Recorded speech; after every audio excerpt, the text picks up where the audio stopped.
Subscribe कीजिए हमारे channel नूर रज़ा को और बेल आइकन को प्रेस कीजिए जिससे आपको हमारी न्यू वीडियो की नोटिफिकेशन मिलती रहे। सुनो सुनो नमाजी की शान क्या है।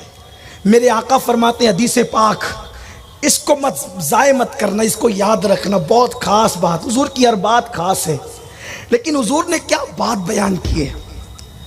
सरकार फरमाते हैं नमाजी जब मस्जिद में आता है, मस्जिद में आता है, सिर्फ मस्जिद में आता है, मस्जिद में पहली बात वो अल्लाह का मेहमान होता है। गेस्ट किसका बनता है? सोचे जरा, अल्लाह का मेहमान, ज़ुयूफुर रहमान, खुदा का मेहमान। कितनी बार? 5 बार। क्या इसको उसको हसरत से देखते हो? तुम खुदा के मेहमान बनाए जाते। पहली बात। दूसरी बात, फिर वो वुजू करता है, बिस्मिल्लाह करके वो सिर्फ हाथ धोता है, सर से लेकर पैर तक के सारे गुनाहों से ऐसे पाक होता है जैसे अभी अपनी मां के पेट से पैदा हुआ।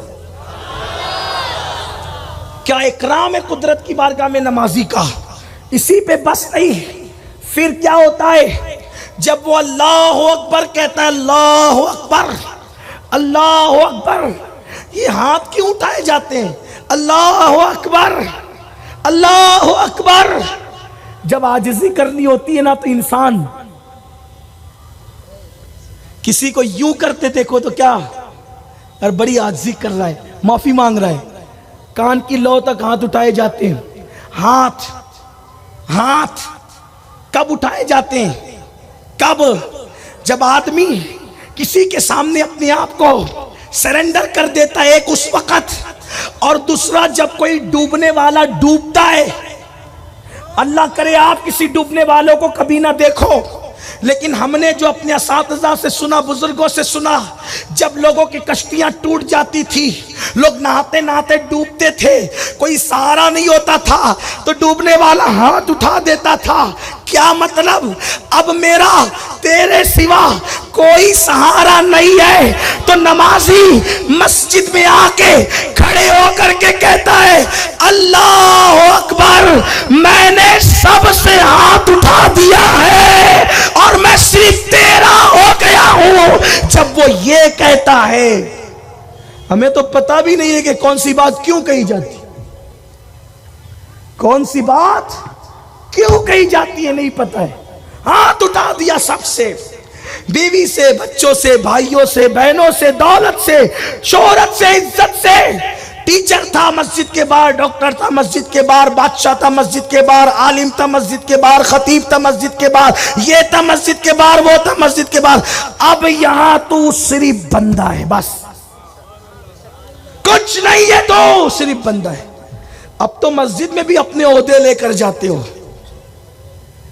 ये फुला साहब है तो ये आगे ही सफ में बैठेंगे, उनका रुमाल रखा होगा या उनकी कुर्सी रखी होगी। ला इलाहा इल्लल्लाह। क्या है ये? क्या तमाशा है ये? कुछ किसी का रुमाल नहीं होगा। वक्त का शेख तरीकत भी बाद में आएगा तो उसे मुरीद के पीछे बैठना होगा। यह इस्लाम का फलसफा है। वक्त का अल्लामतुद्दार भी आएगा तो उसे पीछे ही बैठना होगा। अगर वो मस्जिद का इमाम नहीं है तो उसे वहीं बैठना होगा, नहीं आ सकता वो आगे, उसको आने की इजाजत नहीं। जब अबू हुरैरा को आने की इजाजत नहीं तो इसको उसको आने की इजाजत कैसे? हज़रत अबू हुरैरा को टोक दिया हुजूर ने, तुमने जुमा नहीं पढ़ा? कहा आपके पीछे तो पढ़ा है। कहा तुमने जुमा नहीं पढ़ा? हुजूर आपके पीछे पढ़ा नहीं पढ़ा। हुजूर गलती क्या हुई? कहा सवे फलांग कर क्यों आ रहे थे? ये अबू हुरैरा को कहा जाता है, सैयदना अबू हुरैरा को, सरकार अबू हुरैरा को कहा जा रहा है। आपको किसने इजाजत दी? रुमाल रख रहे हो सफे, क्या समझ रखा है? कोई सेठ की महफिल की, कोई फंक्शन की महफिल है? नहीं, एक ही सफ में खड़े हो गए महमूद व अयाज। ना कोई बंदा रहा, ना कोई बंदा नवाज, किसी की कोई रियायत नहीं होगी। एक ही जगह ऐसी है जहां अल्लाह की हुकूमत के सिवा किसी की हुकूमत नहीं। बहुत प्यारा सा एक वाकया याद आया। इमाम आजम के दौर में एक हादसा हुआ। एक शख्स से बादशाह नाराज हो गया। उसने कहा शाम से पहले पहले मेरी सल्तनत छोड़, वरना कत्ल कर दूंगा, फांसी पे लटका दूंगा। ये दिन भर बेचारा परेशान रहा कि कहाँ जाऊं। इसलिए कि बगदाद से मैं कितने दिन भी सफर करूं तो इसकी सल्तनत से बाहर तो निकल। शाम से पहले दोपहर तक तो टेंशन में रहा, शाम तक परेशान हुआ। जब चंद घड़ियां बची तो किसी ने कहा इमाम आजम के पास जा, इमाम आजम के पास जा, वो आसानी से मसले हल करते हैं। इमाम आजम का क्या फन था बताऊं, क्या फन था। मेरे आका ने अनस इब्ने मालिक को कहा था, अनस तेरी मुलाकात एक बंदे से होगी, उसका नाम नोमान होगा, उसको लोग अबू हनीफा कहेंगे, मेरी एक अमानत उस तक पहुंचाना। कहा या रसूल अल्लाह क्या? हुजूर ने अपना लुआब निकाल के हजरत अनस के मुंह में डाला, कहा ये थूक उसके मुंह में डाल देना, इसका फैजान जारी होगा। इसीलिए जब कोई नहीं बोलता तो इमाम आजम बोलते थे। आजकल के छोटे मोटे मौलवी 3-4 हदीसें पढ़ के कहते इमाम आजम को तो सिर्फ 17 हदीस आती थी, उनके 7,000-10,000 थे। मुल्ला जी आपको खबर क्या है, आपका मजहब 1857 के बाद बनाए, आपकी औकात क्या है?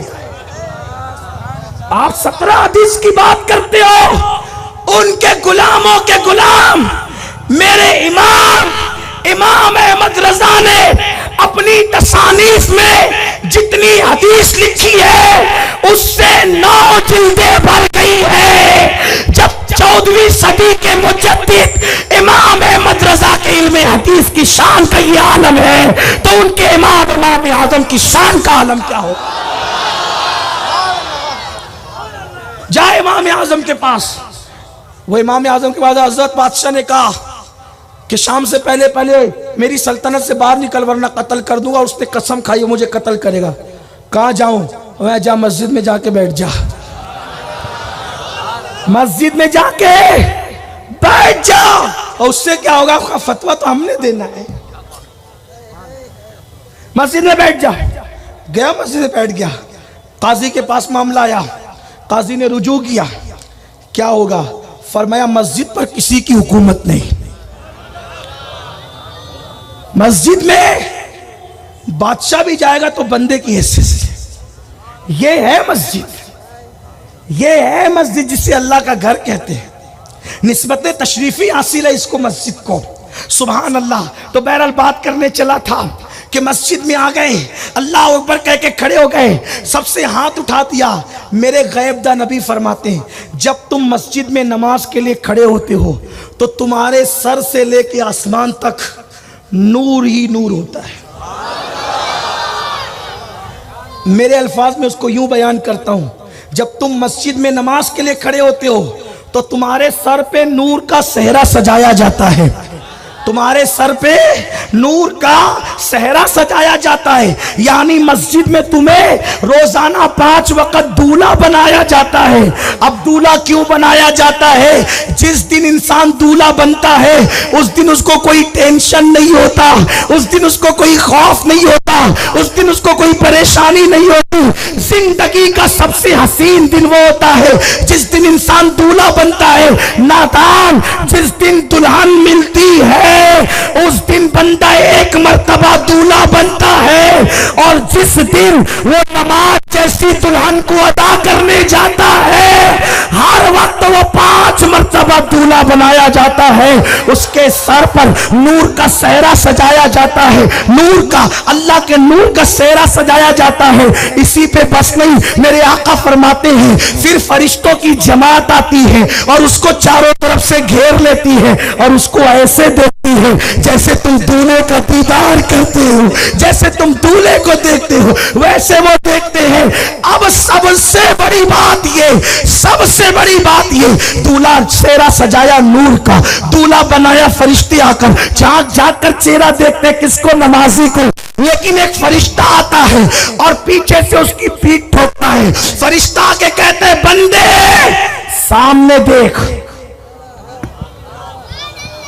बस इसी में बात खत्म। बंदे बंदे सामने देख। सामने क्या होता है? कहता है देख तेरा अल्लाह तजल्ली कर रहा है।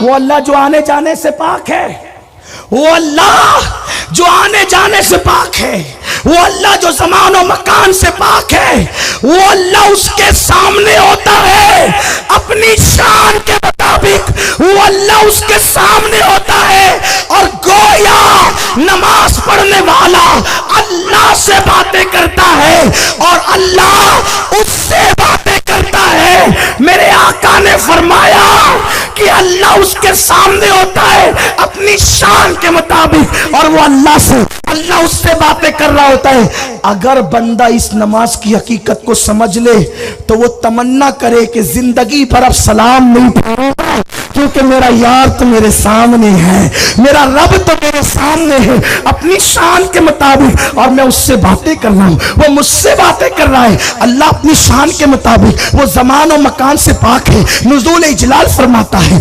तजल्लियात फरमाता है और वो रब के सामने खड़ा होता है। अल्लाह अल्लाह आका फरमाते हैं अगर ऐसी नमाज की शान कोई समझ ले तो बंदा जिंदगी भर सलाम न फेरे और तमन्ना करे मैं इसी तरह नमाज पढ़ता रहूं और जिंदगी इसी में गुजार दूं, इसी में मौत आए। इस फलसफे को समझा तो सैयदा फातिमा ने समझा, इस फलसफे को समझा तो मौलाए कायनात ने समझा, इस फलसफे को समझा तो सैयदना सिद्दीक़ अकबर और सहाबा ने समझा और इस फलसफे की तकमील किसी ने की है तो किसने की है? वो अल्लाहु अकबर मज़लूम करबला सैयदुश शहदा हजरत इमाम अर्श मकाम इमाम हुसैन ने किया।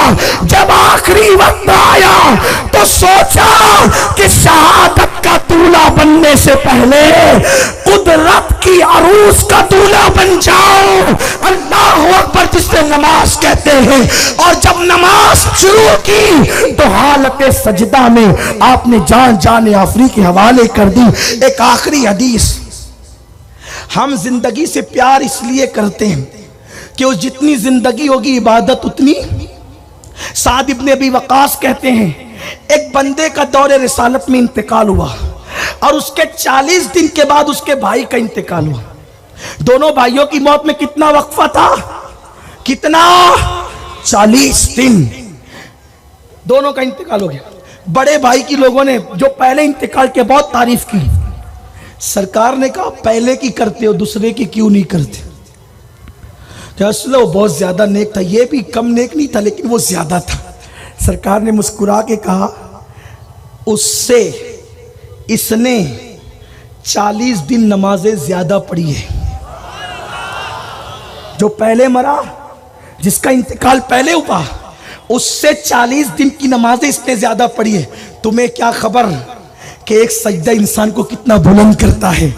तो इसने 40 दिन की नमाजें उससे ज्यादा पढ़ी है तो इसके दर्जात कितने बुलंद हुए होंगे। हमारे यहाँ यही तो फलसफा है। छोटे से का एहतराम इसलिए करते हैं कि उसने गुनाह हमसे कम किए, बड़ों का इसलिए करते हैं कि उसने इबादत हमसे ज्यादा की है। तो आओ आओ अल्लाह की तरफ बुलाओ, अल्लाह की दावत पर जाओ, नमाजों की पाबंदी करो, अपना रिश्ता गुनाहों से तोड़ो। सुन्नी दावत इस्लामी इसी मिशन को लेकर चल रही है। बल्कि आसन दावत ये भी है कि ये तुम्हें अल्लाह की तरफ बुला रही है, नमाज की तरफ बुला रही है। भावनगर के सुन्नी इज्तिमा में दूर दूर से आने वाले मेरे भाइयों, मेरी गुजारिश है आपसे कि अपने इलाके में जाओ, देहातों में नमाज की दावत शुरू करो, फजर की नमाज में उठाओ, लोगों को आवाज लगाओ। सुन्नियों अपनी मस्जिदों को ऐसे भर दो कि फजर में ईद का समा लगने लगे। बस तुम खुदा के घर को आबाद कर दो, अल्लाह तुम्हारे घरों को आबाद कर देगा। मस्जिदों को आबाद करो, नमाज की दावत को आम करो।